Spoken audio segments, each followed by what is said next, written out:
Cùng luyện nghe tiếng Anh với mình nhé.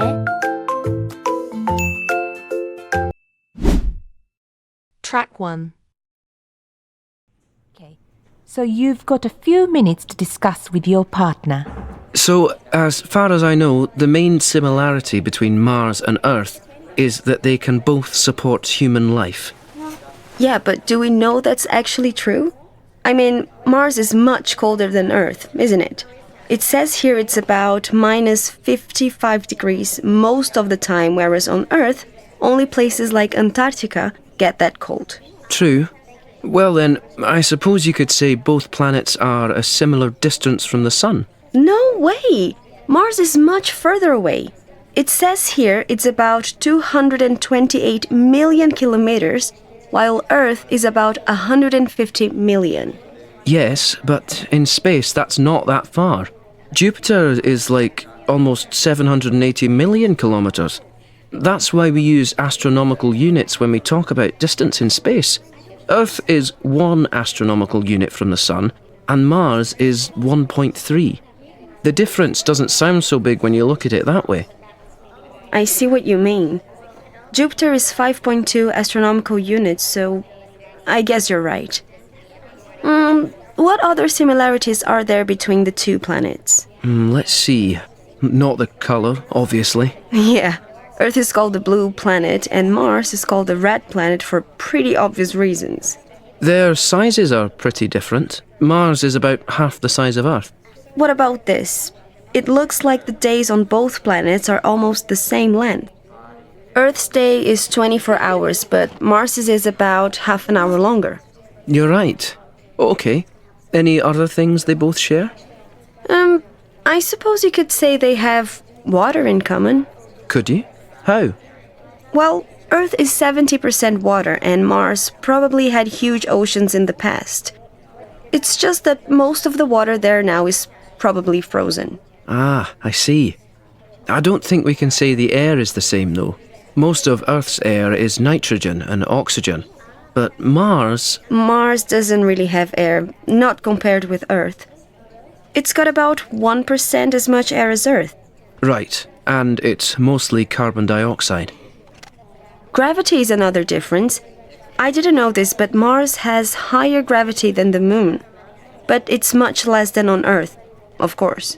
Oh, yes. It says Mars has about 38% of Earth's gravity. Okay, let's see what you've found. Track 2. Well, we have this school excursion plan, but when exactly is it? Is it this Tuesday or Wednesday? Well, it can't be Tuesday with the English tests taking place. Ah, right, not Tuesday but Wednesday. That's right, all day Wednesday, taking a bus outside the city. And where are we going? Last month we went to Arthur Island, so this time we're going to the animal park. Arthur Island was okay, but it was too cold. Let's hope the weather for this week's excursion is better. I don't suppose animals care about bad weather, but I certainly do. Have you heard the forecast? Yes, and it's not too bad. Basically, they're saying Monday will be sunny. Good. But then the weather will change. Not so good. Yes. Tuesday we'll have some showers, but by Wednesday, the day of our excursion, it will be, well, their words are cold and cloudy. Cold and cloudy. Well, as long as it isn't wet and rainy, I'm happy enough. We won't need umbrellas, just warm clothing. And what time will we get there? Let's see, the bus picks us up at 8:30 a.m. and then it's an hour and a half on the road, so we arrive at 10 a.m. Sorry, with the 15-minute break, that will actually be 10:15 a.m. That's early enough. Then all our students can see the animals, have their fun, and do whatever they want to do. Well, one fun event planned that day is Birds of Prey. What's that? That's when they bring out several birds of prey, eagles, falcons, kites, those sorts of birds, and throw pieces of meat into the air, and the birds swoop down and eat them. It's quite impressive. Sounds great. Birds of prey. Are there any other activities? There's a catered lunch at the park restaurant. We've already paid for that. And in the afternoon there's... Well, I had a choice between the reptile display and the koala handling. In the reptile display, the students can handle live pythons and various other snakes. Surely they'd rather hold koalas. I'm sure, but the koalas can't be handled unless the weather's sunny, and given the forecast, I thought it better to choose the reptile display. That's a shame. These Asian students would love the koala handling. Yes, I know, but we can't control the weather. And then we get back. What time will that be? We leave the park at 4:30, but then we face traffic, so we won't get back until well after 6 p.m. It will most likely be 6:30, but that's better than the last trip. We didn't get home until 8:30 that time. Yes, that was a bit too late, wasn't it? Andrew, I understand you've been doing some research regarding the breakdown by nationality of our student body. That must have produced some interesting results. You're right. I got some statistics from head office. I would imagine that most of our students are either Japanese or Chinese. You imagine right.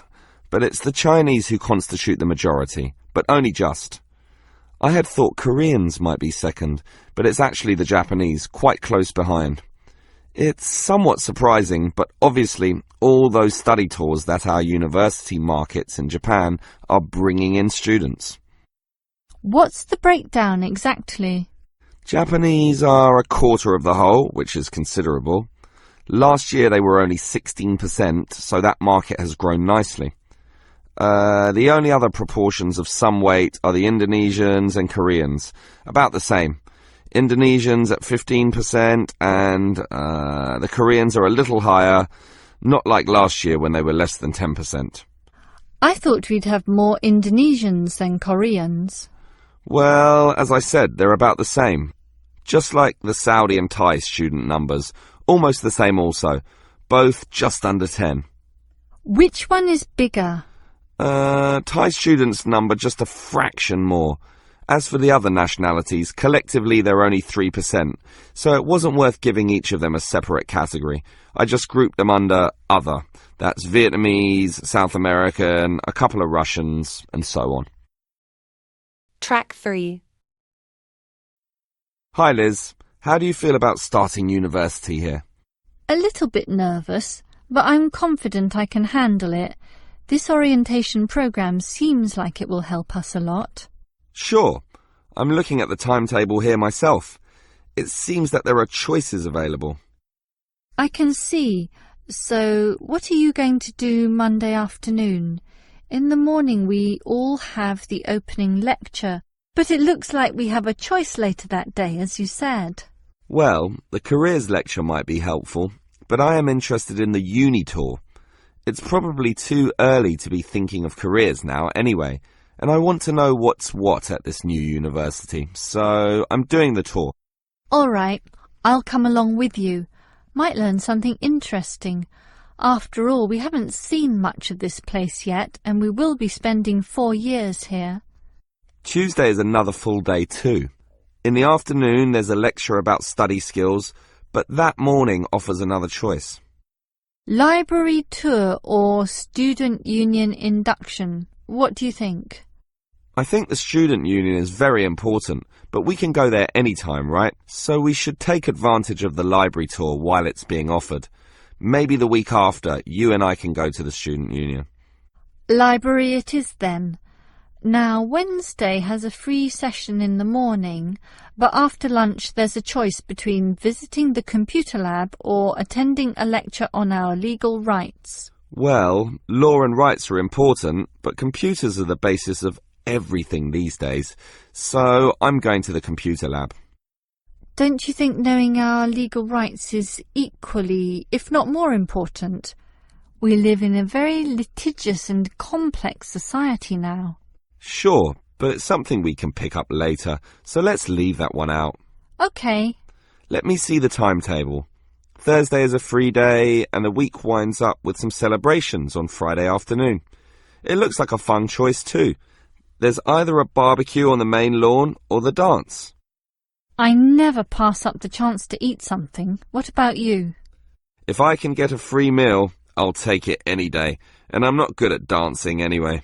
Well, that's that decided, right? Right. Guess what, Liz? There's another interesting thing in this orientation booklet, and it looks important, about a style guide. What's that? Take a look yourself. It seems to be a set of rules regarding how to present written work, essays and that sort of thing to the lecturers. They want a uniform style of presentation. I can see, so everything we hand in must have a header and a footer. A what? A header and a footer. The footer is at the bottom of the page and the header is at the very top. That's why they call it a header, you know, that little bit of writing giving details about the work. And they also want the word count. Why do they need that? I guess because the lecturers will specify the number of words they want for their assignment, and they want to be sure students follow this.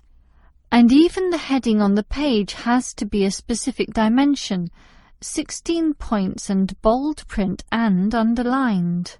And subheadings are 14 points, and the font has to be Arial for everything. Yes, the main text is Arial too, as you said, and the size is 12 points, with the header and footer being slightly smaller at 10 points each. Well, it seems logical. The size of everything is in proportion to its importance. But why do they need the spacing of the main text to be 1.5? The header and footer are different. They're only single-spaced. Probably to allow the teacher to insert comments or corrections, or just to make it all more readable, I suppose. And we need wide margins on the left, right, top and bottom, probably for the same reason. Lots of space to allow the addition of comments. That's a bit scary, actually. It seems to assume we will be making mistakes. And look what they want in the header and footer. The header has the name of the work.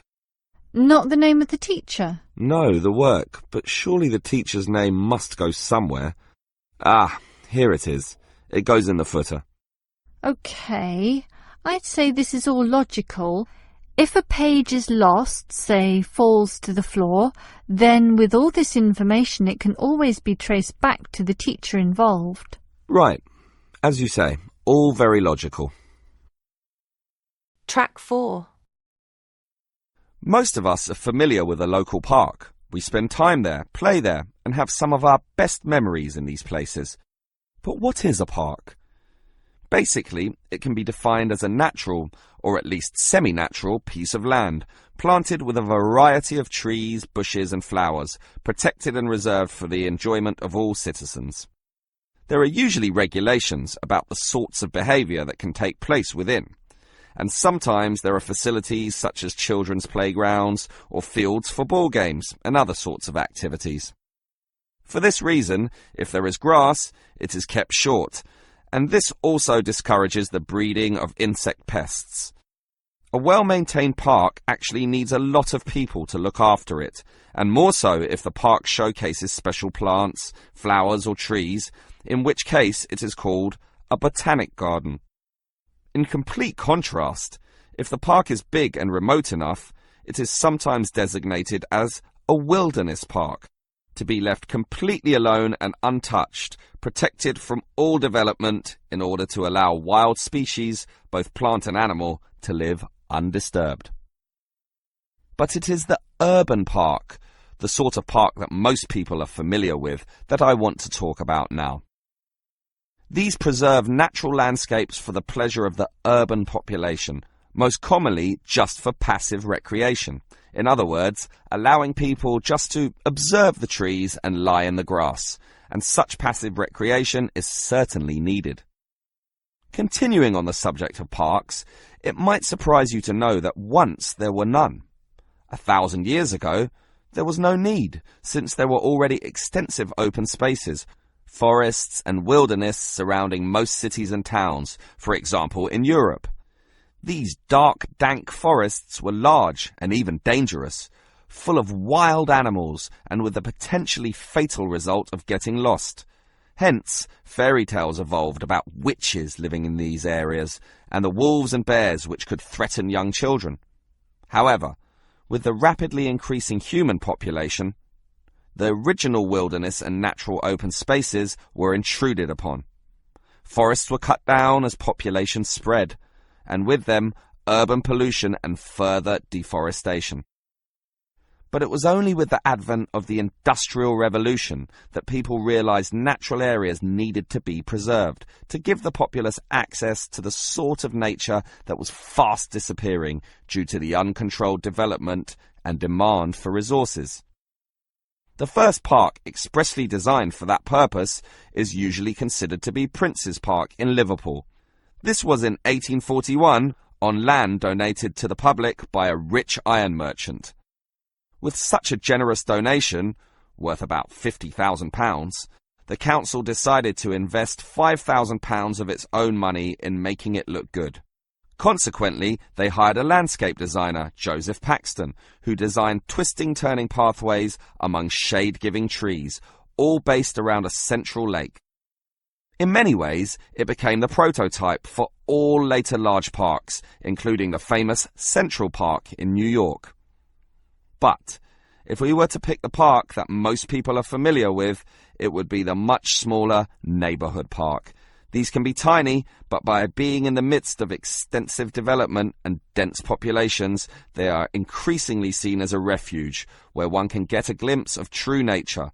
Many psychologists now maintain that this glimpse is necessary, for ultimately, as a species, we have an innate affinity for nature, and the concrete urban zoo clashes with our inner being.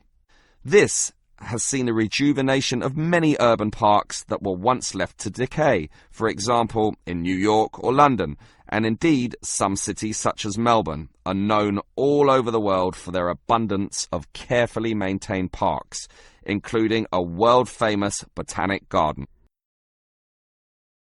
Track 5. Hello, Flagstone. Oh, hello. Is that Flagstone Properties? Yes, that's right. Flagstone here. How can I help you? Hello. I'm ringing just to make inquiries about renting a house. My name's John Anderson. Yes, Mr. Anderson. What sort of thing were you looking for? 2-bedroom house with garden. Well, yes, sir, that shouldn't be any problem. Just to let you know that our main areas, the main areas we deal with are the city centre itself. City centre, uh-huh. And the north suburbs. Oh, well, we were most interested in the northern areas, actually. Right, yes. What sort of price were you thinking of? Well, could you give me some idea? Certainly. It really ranges from £250 per month. Only £250? Yes, to about £500, depending on a number of different factors. Oh, what does it depend on? Well, obviously the quality of the area, and then whether there's a garden. Oh, well, as I said, we'd want a garden. And a garage pushes up the price. Right. Well, we wouldn't necessarily need one.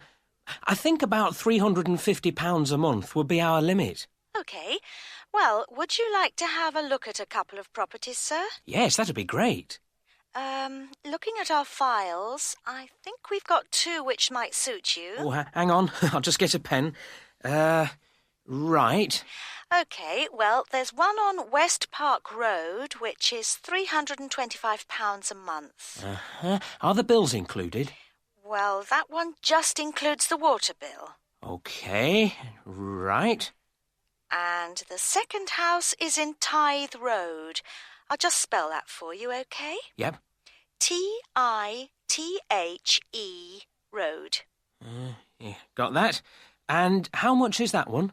That's £380. 380. Is that including water? No, I'm afraid not, but it does include the telephone rental.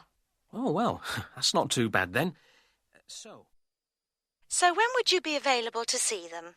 Well, I'll be in town next week, say Thursday. No, I'm sorry, we don't have any availability for Thursday. How about Wednesday afternoon? OK. That's fine. Would 5 be OK? Yes, fine. 5 o'clock it is. Just come to the Flagstone offices. Oh, before I forget, What sort of things do I need to get done, to rent with you?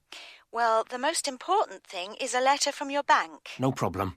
And then a reference letter from your employer. Yes, that's okay. Great.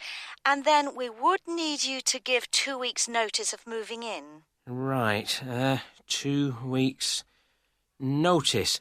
And what about a deposit? That's 1 month's rent, whatever the amount is. Okay, 1 month. Is that it? No, sorry, one more. You will have to pay for the contract. Oh, yes, I'd forgotten about that. Okay, fine. So I'll start arranging those, and I'll see you next week. Yes. Thanks very much. Bye. Goodbye. Track 6. Interests and hobbies. It is very rewarding to have different interests and hobbies.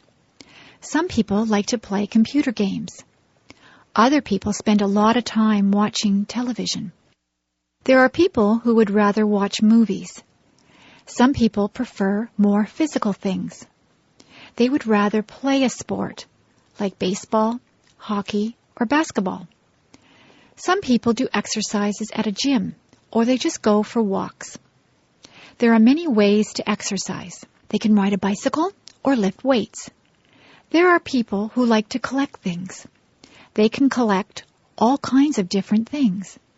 You can collect stamps, coins, dolls, postcards, movies, rocks, or posters. Some people even collect bugs or leaves. Some people are lucky enough to be able to travel. You can travel to a nearby place, or you can travel far away to a different country. There are people who like to listen to music. People have different tastes in music. Some people like rock music, rap, classical music, or folk music. There are many different types of music. Some people would rather play music than listen to it. You can play an instrument, or you can sing. Many people learn to play the guitar or the piano. Some people join bands or orchestras. There are people who like to read books. There are a lot of different hobbies. It depends on what you consider to be fun. You can have more than one hobby or interest. It is good to be interested in a lot of different things. Track 7. The restaurant. When you go to a restaurant, you might see a sign that says, "Please wait to be seated." A host or hostess will ask you how many people are in your party. Then they will want to know if you want to sit in the smoking or non-smoking section. The host or hostess will take you to your seat. You might sit at a table or at a booth. The host or hostess will give you a menu to look at. Sometimes there are different menus for different meals. There can be a breakfast menu, a lunch menu, and a dinner menu. Sometimes there is also a wine list and a dessert menu. The food and the prices of the food are listed on the menu. On your table, there will be cutlery.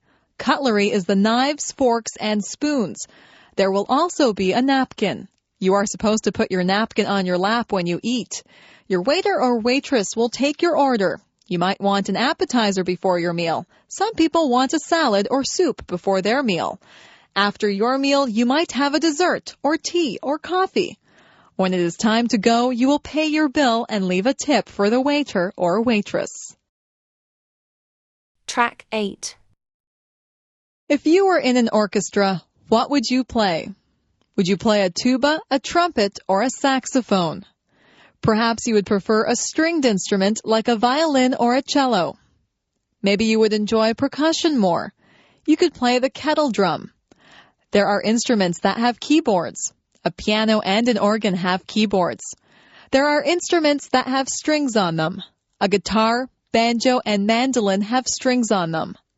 There are instruments that you blow into. A flute, a French horn, and a harmonica are all instruments that you blow into. There are instruments that you hit with a stick. A drum and a cymbal are two things that you would hit with a stick. If you are in an orchestra, you have to watch the conductor. He will lead you through the piece of music. You might just want to be in a band for fun. You could join a rock band or a dance band. Some people learn to read music. Music notes are written on a staff. Each note represents a sound. There are whole notes, half notes, quarter notes, and eighth notes. Each one of these is held for a different number of beats. It is good to learn about music. You have to learn your scales and learn about sharps and flats. If you want to learn how to play an instrument, it is best to take music lessons. Track 9. Hello. Jonathan Briggs, isn't it? Yes, that's right. Do come in and sit down. Thanks. Right. Well, Jonathan, as we explained in your letter, in this part of the interview, we like to talk through your application form, your experience to date, etc. And then in the second part, you go for a group interview. Group interview. Yes, I understand. So, your first degree was in economics? Yes, but I also did politics as a major strand. And you graduated in 1989. And I see you've been doing some teaching. Yes, I worked as a volunteer teacher in West Africa. I was there for almost 3 years in total, from 1990 to 1992. How interesting. What organisation was that with? It's not one of the major ones. It's called Teach South. Oh, right. Yes, I have heard of it. It operates in several African countries, doesn't it? And what kind of school was it? A rural cooperative. Oh, a rural cooperative. How interesting. And what did you teach? A variety of things in different years. I did, with forms 1 to 3, mainly geography, and some English with form 5. Then, in my final year, I took on some agricultural science with the top year. That's form 6. Right. Quite a variety, then. I also ran the school farm. How interesting. And how did you find the whole experience? I'll be honest with you. At the end of the first year, I really wanted to leave and come home. Oh, why was that? Well, I was very homesick at first and missed my family. Oh, yes, I can understand that. And I also found it frustrating to have so few teaching resources. But I did decide to stay, and in the end I extended my tour to a 3rd year. Right. Things must have looked up then. Yes, we set up a very successful project, breeding cattle to sell locally. Really? And then, after a lot of hard work, we finally got funds for new farm buildings. And you wanted to see things through? Uh-huh. And that's why you want to train to teach geography? Yes.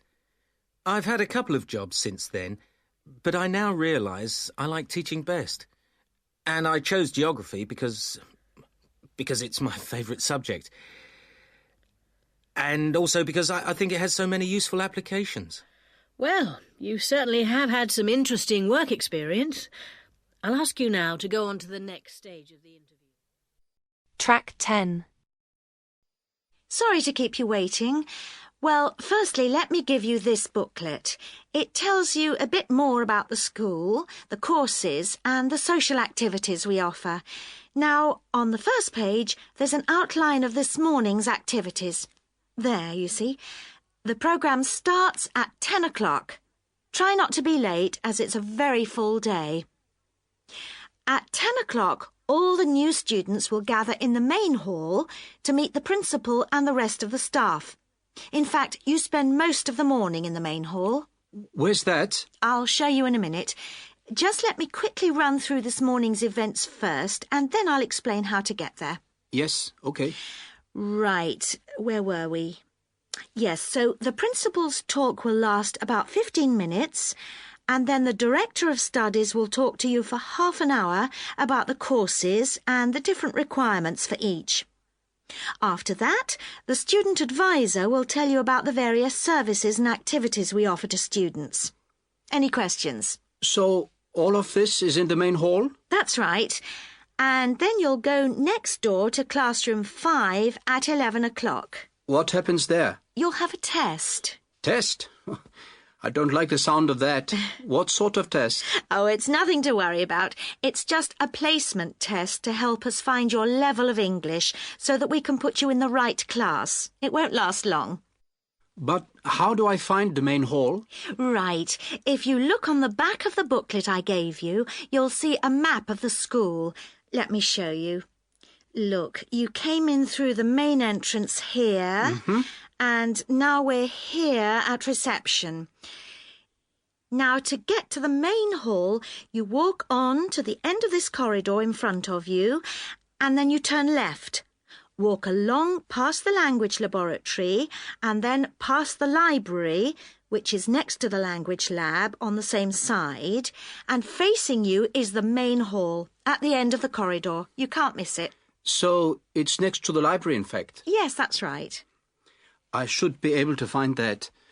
And do you have a computer laboratory? Yes, we do. Could you tell me where that is? Certainly, yes. You go down to the end of this corridor again, but this time don't turn left, turn right, away from the main hall. The computer lab is immediately on your right, OK? And where's the staff room in case I need to find a teacher at some stage? The staff room is near the main entrance, on the left over there, just opposite the reception desk. In a day or two, I'm sure you'll find your way around very easily. Oh, one last thing. Is there a student common room? Oh, yes, I forgot to mention that. It's this area here, very close to where we are now, to the right of the reception desk as you come in the main entrance. There's tea and coffee facilities there. Great. Thank you very much. You're welcome.